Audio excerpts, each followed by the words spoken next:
अमरीकी सदर Donald Trump की जानिब से तेहरान के 1 करोड़ शहरियों को इनखला की फौरी वार्निंग के बाद ईरानी दारुल हुकूमत में धमाकों की आवाज़ें भी सुनी गई हैं। ईरान के सरकारी मीडिया की जानिब से पोस्ट की गई एक वीडियो में मशरक़ी तेहरान में एक मकाम पर इजरायली हमले के बाद धुआं उठता दिखाई दिया है।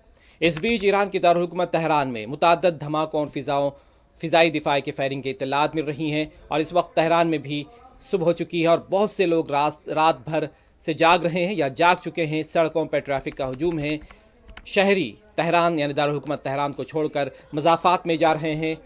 यही वजह है कि कल रात से डोनाल्ड ट्रंप की धमकी के बाद से तेहरान की सड़कों पर ट्रैफिक का हुजूम है और लोगों की पेश क़यासियाँ यानी कि क़यास आराइयाँ बढ़ गई हैं कि अमेरिका की इजराइल की जानिब से बहुत बड़ा हमला दारुल हुकूमत पर हो सकता है। लेकिन इन पेश क़यासियों या फिर ख़बरों के बाद दोबारा एक मरतबा फिर आज ईरान की जानिब से इजराइल पर हमला हुआ। यानी आज सुबह भी तेहरान की जानिब से ईरान की जानिब से इजराइल पर हमला हुआ है और इसी तरह इजराइल की जानिब से ईरान पर भी हमला हुआ है। लेकिन अमरीकी सदर डोनाल्ड ट्रंप की धमकी के बाद ईरान की सड़कें कल रात से आज सुबह तक ट्रैफिक से, कारों से और जाने वाले काफ़िलों से भरी हुई हैं। लोग जौक दर जौक, काफ़िला दर काफ़िला एक के बाद दीगर शहर को छोड़ते जा रहे हैं।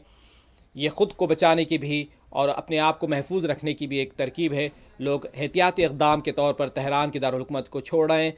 विजुअल्स में देखा जा सकता है। ये तेहरान टीवी ने इसको जारी किया था कि सड़कों पर हुजूम है। तेहरान को जाने वाली सड़क खाली नज़र आ रही है, जबकि तेहरान से मज़ाफ़ात को जाने वाली सड़क पुरहुजूम है, यानी ट्रैफिक जाम नज़र आ रहा है।